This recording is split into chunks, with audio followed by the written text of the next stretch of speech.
이사야서 강해 이제 64번째 시간입니다. 누가 감히 나와 다투겠는가?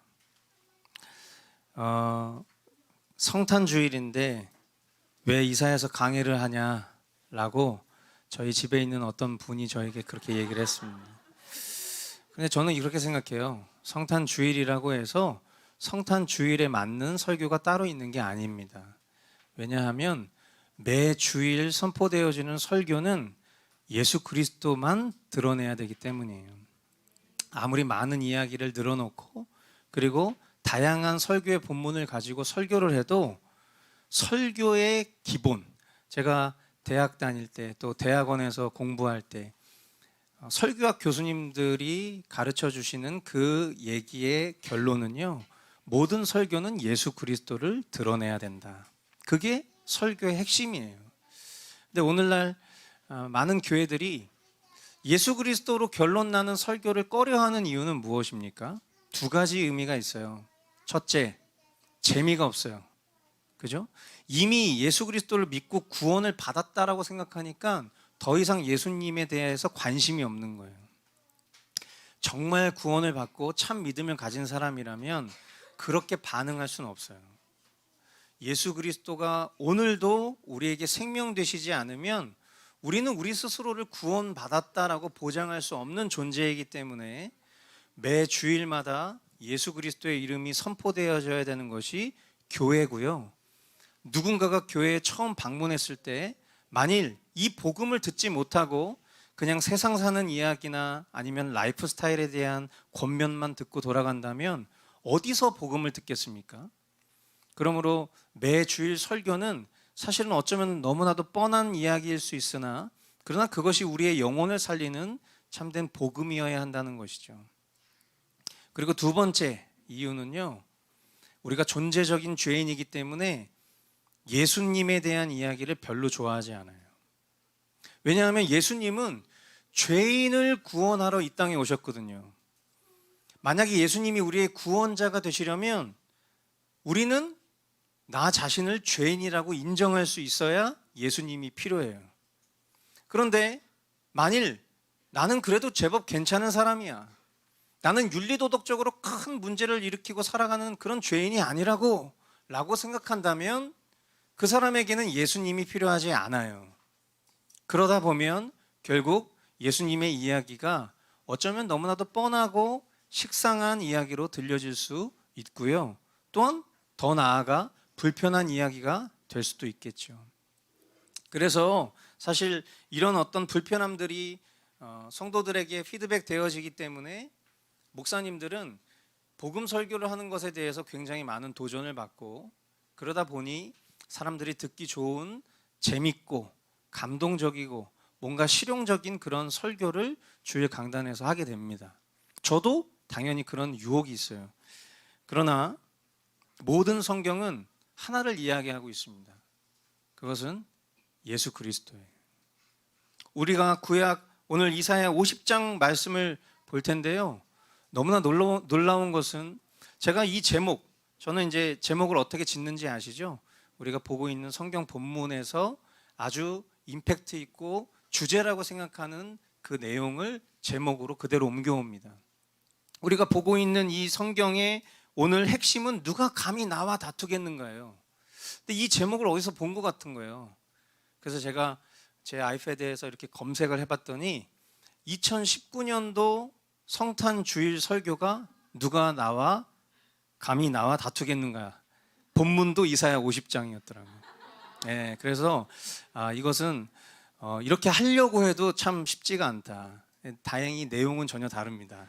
네, 그래서 여러분들이 오늘 이 말씀 속에서도 이 이사야 강해를 그대로 이어가면서도 성탄 메시지가 충분히 여러분들에게 전달될 줄 믿습니다. 우리 그런 주님이 행하실 일들을 기대하면서 오늘 본문 1절 말씀 우리 같이 한 목소리로 읽어보도록 하겠습니다. 주님께서 이렇게 말씀하신다. 내가 너희 어머니를 쫓아내기라도 하였느냐? 내가 너희 어머니에게 써준 이혼 증서가 어디에 있느냐? 내가 너희를 채권자에게 팔아 넘기기라도 하였느냐? 이것 보아라. 너희가 팔려간 것은 너희의 죄 때문이다. 너희 어머니가 쫓겨난 것은 너희의 죄 때문이다. 아멘. 이스라엘 백성이 바빌론의 포로가 된 역사적 배경 속에서 이 이사야서가 지금 이야기를 하고 있는 중입니다. 자, 결국 이사야서가 이야기하고 있는 이 내용, 즉 이스라엘이 바빌론 포로가 된 이유가 뭐냐라고 했을 때 그 이유는 단순하게 그들 자신의 죄에 대한 죄책이다라고 지금 이 본문이 이야기하고 있는 것입니다. 그것이 비록 어떤 국가의 침탈과 또 다양한 인생의 문제로 비추어지더라도 결국 그것은 하나님에 대한 그들의 범죄함 때문에 일어난 결과라는 거예요. 주님은 이스라엘 백성들에게 그것을 분명히 말씀하십니다. 너희가 팔려간 것은 너희의 죄 때문이다. 우리가 이 말씀을 통해서 우리의 삶을 돌아보면 우리의 삶 가운데 펼쳐지는 어떤 고난의 문제가 있다면 그것은 대체로 우리가 우리의 자유의지를 악용한 결과라는 것을 개인과 공동체를 넘어서 인류가 범한 그런 수많은 죄가 오늘날 우리가 살아가는 삶 가운데 관영한 결과라는 것을 우리는 알아야 하는 것이죠. 2절로 3절 말씀해 보니까요, 내가 왔을 때에 왜 아무도 없었으며 내가 불렀을 때에 왜 아무도 대답하지 않았느냐? 내 손이 짧아서 너희를 속죄하지 못하겠느냐? 내게 힘이 없어서 너희를 구원하지 못하겠느냐? 내가 꾸짖어서 바다를 말리며 강을 광야로 바꾼다. 그러면 물고기들이 물이 없어서 죽을 것이며 썩은 고기들이 악취를 낼 것이다. 내가 흑암으로 하늘을 입히며 굵은 배로 하늘을 두르겠다. 이처럼 인간의 죄와 그 죄책으로 인해서 마땅히 징벌받아 마땅한 그런 존재들임에도 불구하고 하나님은 아무리 인간 스스로 선택하여 범죄하였다 하더라도 그에 따른 공의의 심판을 받아야 될 존재라고 할지라도 그것을 기뻐하시는 분이 아니라는 것을 우리는 알아야 돼요. 여러분, 하나님은요 사랑의 하나님이세요. 하나님은 공의의 하나님이시지만 동시에 하나님은 사랑의 하나님이세요. 우리가 죄를 지으면 그 죄에 대한 죄책은 하나님의 공의에 따른 결과예요. 하나님은 죄와 공존하실 수 없어요. 하나님은 죄를 눈 감으실 수 없는 분이에요. 그러므로 하나님은 의로우시기 때문에 우리의 죄를 가만히 내버려 두지 아니하시고 그에 따른 죄책을 받도록 허락하십니다. 그러나 우리는 여기서 알아야 돼요. 하나님은 그것을 기뻐하시는 게 아니라는 것을 알아야 돼요. 어떤 부모가 자녀를 징계할 때 그것을 즐거워하겠습니까? 어떤 부모가 자녀를 훈계하고 자녀에게 때로는 견책하고 때로는 맹매를 할 수도 있어요. 그러나 그것을 누가 기쁨으로 하겠습니까? 참된 부모라면 당연히 그 죄책과 그에 따른 징벌을 마음 아파하시는 것이 하나님의 본성이에요. 그것이 바로 사랑의 하나님의 본성이죠. 그러므로 하나님은요 그들을 부르십니다. 이스라엘 백성을 부르세요. 그들에게 여러 차례 회개의 기회를 주시고자 부르셨습니다. 그러나 그들은 하나님을 찾지 않았어요. 하나님을 멀리하고 그 죄와 고난의 길을 스스로가 선택한 것입니다. 이토록 완악하고 돌이키기 싫어하는 백성들을 하나님은 얼마든지 구원할 능력이 있으세요. 그 능력은 지금 이 본문에서 이렇게 비유하고 있어요. 바다를 말리며 강을 광야로 바꿀 만큼 전능하신 능력이에요. 어떤 능력이요? 하나님의 백성들을 구원하시는 능력이에요. 이것은 인간의 타락이 얼마나 전적인 타락인가. 우리가 도르트 신조를 통해서 튤립, 이 5가지 우리 개신교 신앙의 아주 중요한 기초에 대해서, 특별히 구원론에 대해서 이야기할 때 우리가 배웠죠. 저와 여러분들은 전적으로 타락했단 말이에요. 하나님이 아무리 회개의 기회를 주신다 하여도 그 기회를 스스로가 받아 누리려고 하는 존재는 없다는 거예요. 그러나 이런 전적으로 타락한 이들을 구원하시는 하나님의 능력은 무조건적 은혜입니다. 우리 중 누구도 구원받을 만한 자격을 갖추어서 하나님이 우리를 구원하신 사람이 없다는 거예요. 우리가 아직 죄인 되었을 때, 우리가 아직 연약할 때에 그리스도를 통해서 하나님은 하나님의 사랑을 확증하셨습니다. 이 전적인 은혜, 무조건적인 은혜가 오늘 이 본문을 통해서도 그대로 드러내고 있는 거예요. 스스로 구원받고자 돌이키지 않는 이 이스라엘 백성들을 향해서 하나님은 그들을 구원하시겠다라는 이 위대한 약속을 하고 계신 것이죠. 하나님의 음성에 결코 반응하고 싶어하지 않는 완악한 죄인을 구원하시는 하나님의 능력은 하나뿐인 아들 예수 그리스도를 통해 절정에 다다릅니다. 4절로 5절 우리 한 목소리로 함께 읽어보겠습니다. 주 하나님께서 나를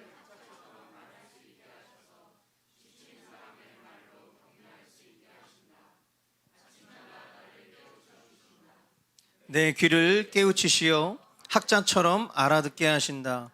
주 하나님께서 내 귀를 열어주셨으므로 나는 주님께 거역하지도 않았고 등을 돌리지도 않았다. 아멘. 특별히 이 이사야 50장은 메시아 아젠다에 대한 그런 말씀이에요. 그러니까 지금 여기서 4절부터 5절에 이야기하고 있는 이 나라는 분, 이분이 바로 메시아이십니다. 우리는 그 메시아를 예수 그리스도라고 믿습니다. 이슬람교에서는 그 메시아를 예수님으로 인정하지 않죠. 그들은 이제 알라라는 신을 통해서 마호메트라는 그런 또 다른 메시아를 기대하고 살아가는 사람들이에요. 그러나 우리는 이 성경이 이야기하고 있는 이 메시아가 예수님이라는 걸 믿습니다. 그러므로 본문은 메시아의 사역에 대한 말씀이에요. 즉 하나님께서 예수 그리스도를 통해서 완악한 죄인을 어떤 능력으로 구원하시는가? 결국 그 얘기인 것이죠. 우리가 이 말씀을 보니까요, 메시아이신 예수님은요 말씀의 능력으로 사역하신다라는 것을 깨닫게 됩니다. 그런데 이 표현으로 부족해요. 왜냐하면 예수님은 말씀 그 자체, 능력 그 자체이신 분이기 때문이죠. 요한복음 1장 1절 태초에 말씀이 계셨다. 그 말씀은 하나님과 함께 계셨다. 그 말씀은 하나님이셨다. 아멘. 말씀이 육신을 입어, 즉 성육신하여 이 땅에 오신 예수님은요 오늘 이 본문에 지친 사람들, 이 지친 사람들을 우리가 신약성경의 마태복음의 표현대로라면 수고하고 무거운 짐진 자들이죠. 이 지친 사람들, 수고하고 무거운 짐진 자들에게 참된 안식과 영원한 평강을 주실 수 있는 분이 바로 말씀으로 역사하시는 메시아라는 거예요. 그렇습니다. 말씀은요 우리를 변화시킵니다. 사실상 말씀만이 우리의 존재를 바꿀 수 있다고 말해도 과언이 아니에요. 왜 그렇습니까? 로마서 10장 17절 말씀, 그러므로 믿음은 들음에서 생기고 들음은 그리스도를 전하는 말씀에서 비롯됩니다. 아까 제가 서두에 말씀드렸잖아요. 설교는 이러해야 된다는 거예요. 설교를 들었을 때 구원의 역사가 일어나는데 그 설교가 그리스도를 말하고 있지 않으면 결코 믿음이 생겨날 수 없다라는 거예요. 우리의 존재를 영생으로 인도하는 것은 오직 그리스도를 전하는 말씀을 들음으로만 가능합니다. 그렇기 때문에 우리가 이 그리스도의 복음을 듣는다라는 것이 진정한 복이에요. 저와 여러분들에게 있어서 참된 복은 그냥 이 생의 제한적인 그런 물질이나 명예나 그런 다양한 종류의 복도 하나님이 주시는 복의 일부이지만 그것보다 더 큰 복이 있다면 그리스도의 복음을 듣는 복입니다. 이 세상 그 어떤 것과도 비교할 수 없는 능력이라는 것을 우리는 깨달아야 돼요. 능력의 예수님, 그 예수님이 이 땅 가운데 오셔서 하신 사역을 곰곰이 들여다보면 예수님은요, 하나님이시지만 그러나 자기 뜻대로 사역하시지 않았습니다. 철저히 성부 하나님의 뜻대로 행하셨어요. 방금 우리가 읽었었던 4절로 5절 본문은요, 신약에 이르러 예수님의 입술을 통해 그대로 전달됩니다. 요한복음 12장 49절로 50절 말씀, 나는 내 마음대로 말한 것이 아니다. 나를 보내신 아버지께서 내가 무엇을 말해야 하고 또 무엇을 이야기해야 하는가를 친히 나에게 명령해 주셨다. 나는 그의 명령이 영생인 줄 안다. 그러므로 나는 무엇이든지 아버지께서 나에게 말씀하여 주신 대로 말할 뿐이다. 아멘. 이것을 통해서 우리는 또한 소중한 교훈을 하나 붙잡게 됩니다. 그것은 성경을 가르치고 전하는 저와 같은 목사와 또 더 넓게는 복음의 증인된 우리 그리스도인들 모두가 하나님의 말씀을 어떻게 가르치고 전달해야 되는지를 이 말씀을 통해서 우리는 알게 되는 거예요. 어떻게 해야 합니까? 먼저는 하나님의 말씀을 바르게 배워야 바르게 전할 수 있어요. 내 마음대로 느끼고 깨달은 대로 전하잖아요. 그것은 생명에 이르게 하지 못합니다. 어떤 느낌, 재미있고 감동적인 해석, 그런 것들은요, 말씀의 중요한 요소가 될 수가 없어요. 더욱 중요한 것은 말씀을 말씀대로 전할 수 있어야 하는 거예요. 그러려면요, 성경을 바른 신학의 토대 위에 해석할 수 있어야 합니다. 본문 전체를 볼 수 있는 이해력이 있어야 돼요. 이 주요 본문이 전달하고자 하는 바를 정확하게 전할 수 있어야 돼요. 마치 예수님이 하나님이 말하게 하신 질서와 목적, 규칙대로 전하셨었던 것처럼 말이에요. 그래서 이제 우리 교회에 처음 오시는 분들에게는 주보를 통해서 제가 어디서 신학을 공부했고 그리고 제가 어떤 교회에서 사역을 했는지의 배경을 설명하는 이유는 바로 결국 이것을 이야기하고자 함이에요. 우리가 말하는 성경이 그냥 이단들이나 사이비가 말하는 그런 허무맹랑한 얘기가 아니라 오랜 신앙의 전통에 따라서 특별히 우리 대한민국의 가장 권위 있는 교단에서 배우고 가르친 바대로 설교하고 있습니다를 설명하기 위해서 주보에 그런 내용을 실어놓는 거죠. 그러니까 여러분들도 아셔야 돼요. 우리는 개혁주의 신학 안에서 이와 같은 말씀을 나누고 있다는 것을 이해하고 계셔야 된다는 거예요. 그러나 이것으로도 부족하죠. 결국 우리가 누군가에게 메신저가 될 때에 결국 그 사람은 아무리 말을 잘하면 뭐합니까? 우리가 아무리 말을 잘하면 뭐예요? 아무리 논리 정연하고 질서 있게 이야기하면 뭐합니까? 아무리 품위 있고 권위 있고 교양 있게 이야기하면 뭐합니까? 결국 그 말씀을 살아내는 흔적을 보여주지 않으면 전하는 말은 아무런 능력이 되지 않아요. 율법의 완성이 되신 예수님이 전하시는 말씀은요, 그 말씀 자체에 능력이 있어요. 그러므로 우리가 우리의 삶을 돌아보면서 내가 정말 그 말씀을 살아가고 있는지, 그리고 내가 그 말씀을 말씀대로 전하고 있는지를 오늘 이 본문을 통해서 우리가 깊이 돌아볼 수 있어야 하는 것이죠. 6절로 9절 말씀, 나는 나를 때리는 자들에게 등을 맡겼고 내 수염을 뽑는 자들에게 뺨을 맡겼다. 내게 침을 뱉고 나를 모욕하여도 내가 그것을 피하려고 얼굴을 가리지도 않았다. 주 하나님께서 나를 도우시니 그들이 나를 모욕하여도 마음 상하지 않았고 오히려 내가 각오하고 모든 어려움을 견디어냈다.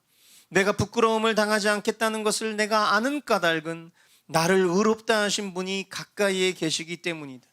누가 감히 나와 다투겠는가? 함께 법정에 나서 보자. 나를 고소할 자가 누구냐? 나를 고발할 자가 있으면 하게 하여라. 주 하나님께서 나를 도와주실 것이니 그 누가 나에게 죄가 있다 하겠느냐? 그들이 모두 옷처럼 헤어지고 좀에게 먹힐 것이다. 하나님께서 예수 그리스도를 통해서 완악한 죄인을 어떤 능력으로 구원하시는가? 두 번째는 바로 고난을 통해서예요. 첫 번째는 말씀을 통해서였죠. 두 번째는 고난의 사역이에요.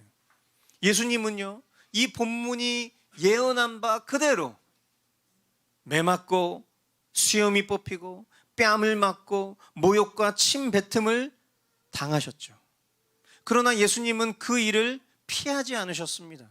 예수님은 그 일을 수치스럽게 생각하지 않으셨고요. 그 얼굴을 더욱 굳게 하셨어요. 이것은 이 이사야 예언이 어떻게 성취되었는지 아는 우리에게 더욱 확실한 증거가 되죠.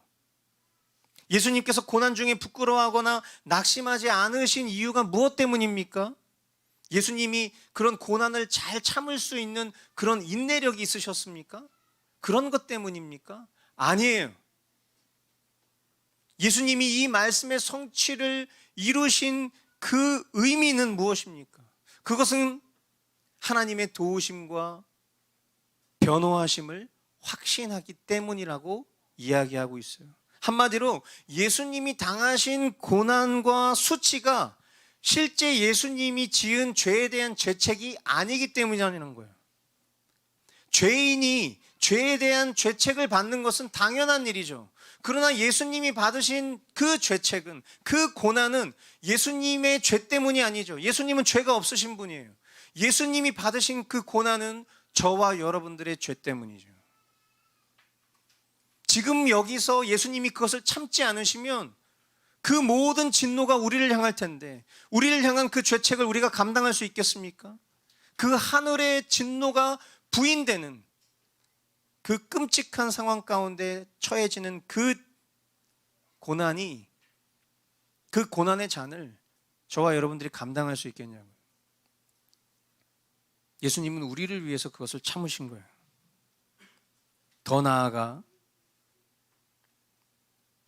하나님께서 그 고난의 의미를 알고 계시기 때문이라는 거죠. 하나님께서 이루실 그 위대한 성취를 예수님 또한 알고 계셨기 때문인 것이죠. 그 위대한 성취가 무엇입니까? 바로 저와 여러분들의 구원이에요. 우리를 살게 하시는 고난이었던 것이죠. 그러므로 오늘 우리가 이 말씀 앞에서 숙연해질 수도 있어요. 그러나 우리는 기뻐해야 돼요. 왜냐하면 주님이 그것을 원하시기 때문이에요. 이 땅에 오신 그 아기 예수님, 우리가 메리 크리스마스라고 축제 분위기로 서로를 즐거워하고 기뻐하는 그 기쁨의 이유는 사실 더 깊은 의미가 있는 거예요. 결국 우리를 위해서 십자가에서 죽으시고자 이 땅에 오신 그 예수님의 대속이 완성되었음을 알기 때문에, 저와 여러분들에게 허락하신 그 구원이라는 놀라운 선물이 이미 다 이루어진 일이라는 사실 때문에 우리는 오늘 기뻐할 수 있는 것입니다. 아멘. 로마서 8장 31절로 34절, 그렇다면 이런 일을 두고 우리가 무엇이라고 말할 수 있겠습니까? 하나님이 우리 편이시면 누가 우리를 대적하겠습니까? 자기 아들을 아끼지 않으시고 우리 모두를 위하여 내주신 분이 어찌 그 아들과 함께 모든 것을 우리에게 선물로 거저주지 않으시겠습니까? 하나님께서 택하신 사람들을 누가 감히 고발하겠습니까? 의롭다 하시는 분이 하나님이신데 누가 감히 그들을 정죄하겠습니까? 그리스도 예수는 죽으셨지만 오히려 살아나셔서 하나님의 오른쪽에 계시며 우리를 위하여 대신 간구하여 주십니다. 아멘. 예수님의 이러한 확신 때문에 그 십자가의 고난을 감당하실 수 있었던 것이고, 예수 그리스도를 통해서 구원받은 우리는 이제 이 예수님의 확신을 우리 또한 가져야 돼요. 그것은 복음을 부끄러워하지 않음으로 드러납니다. 이 확신 가운데 이제 우리는 우리를 구원하신, 나를 구원하신 그 예수 그리스도를 전하는 그런 복음의 증인으로 살아야 하는 것입니다. 아멘. 이것은 정말 우리에게 너무나도 중요한 사명이에요. 우리가 오늘을 즐거워할 수 있는 이유는 우리를 구원하신 그분의 희생 때문이라고 했죠. 그렇다면 그 은혜를 입은 우리가 은혜를 갚아야 될 수 있는 방법이 뭐가 있겠냐고요. 그것은 그냥 내가 가진 돈 일부를 주님 앞에 헌금으로 드리는 건 아니에요. 내가 가진 어떤 능력과 에너지를 주님의 나라와 교회를 위해서 사용하는 건 물론 그것도 은혜를 갚는 모습일 수 있겠지만, 우리가 잘 아는 것처럼 하나님은 능력의 하나님이세요. 돌들도 들어서 찬양을 받으실 수 있는 분이란 말이에요. 우리의 어떠함이 하나님에게 전혀 도움되지 않아요. 하나님 우리에게 원하시는 건 사랑이에요, 사랑. 그리고 하나님이 우리 가운데 행하신 일을 전하는 것. 그게 주님이 우리에게 바라고 원하시는 것. 심플합니다. 그것이 우리의 비전이에요. 마지막 10절로 11절 말씀. 너희 가운데 누가 주님을 경외하며 누가 그의 종에게 순종하느냐? 어둠 속을 걷는 빛을 모르는 사람이라도 주님의 이름을 신뢰하며 하나님께 의지하여라. 너희가 모두 불을 피우고 횃불을 들고 나서지만 너희가 피운 그 불에 너희가 탈 것이며 너희가 들고 나선 그 횃불에 너희가 소멸될 것이다. 내가 직접 이 형벌을 너희에게 내리고 너희는 이 고문을 견디어야 할 것이다. 본문에서 말하고 있는 어둠이라는 것은 결국 슬픔과 고난을 가리키는 것이고요, 빛은 주님이 주시는 행복과 평안입니다. 비록 지금 어둠 가운데 우리가 살 수도 있어요. 하나님의 자녀지만 우리는 고난과 슬픔 가운데 살아갈 수밖에 없는 그런 삶을 맞이합니다. 그러나 그때에 참된 하나님의 백성들은요, 더욱 하나님을 의지하고 주님의 이름만 신뢰하며 살아가죠. 그럴 때 주님은 반드시 우리를 빛 가운데로, 주님이 주시는 행복과 평안 가운데로 인도해 주실 분이십니다. 왜 그렇다고 했습니까? 하나님 우리를 사랑하시기 때문이라는 거예요. 우리를 구원하시려는 이 하나님의 능력은 예수 그리스도를 통해 확증되었고, 그 사실을 믿는 자에게 어둠은 오히려 빛을 갈망하는 그런 원동력이 되어줄 것입니다. 사랑하는 성도 여러분, 오늘은 우리에게 구원의 능력이 되어주시려고 이 땅에 성육신하신 예수님을 기뻐하고 즐거워하는 크리스마스입니다. 이날이 우리에게 즐거움이 되는 것은 거듭 강조하지만 축제와 같은 분위기 때문이 아니에요. 우리 기쁨의 참된 이유가 무엇이라고 했습니까? 그것은 예수님이 저와 여러분의 영생의 구원을 위해서 말씀으로 우리 가운데 일하시고 고난을 참으시면서까지 대속의 잔을 감당하셨기 때문에 우리는 즐거워하는 것입니다. 그러므로 이것은 엄청난 희생이고요, 고난의 문제이기 때문에 우리는 마냥 기뻐할 수는 없죠. 하지만 그럼에도 불구하고 기뻐할 수 있는 것은 무엇 때문이라고 했죠? 예수님께서 이 모든 일들을 이미 완성하시고 하늘 보좌 우편에서 우리를 위해서 중보하고 계시기 때문이라는 거예요. 그래서 우리는 이것을 기뻐하고 즐거워합니다. 그리고 하나님께서도 이런 우리의 모습을 보시면서 기뻐하실 줄 믿습니다. 오늘 말씀의 제목이 뭐죠? 누가 감히 나와 다투겠는가? 너무 멋있지 않습니까? 예, 짱이에요. 진짜 짱. 우리가 막 이렇게 사람들끼리 누가 더 세냐 뭐 이런 거 하잖아요. 강호동이 세냐, 김종국이 세냐 뭐 이런 거.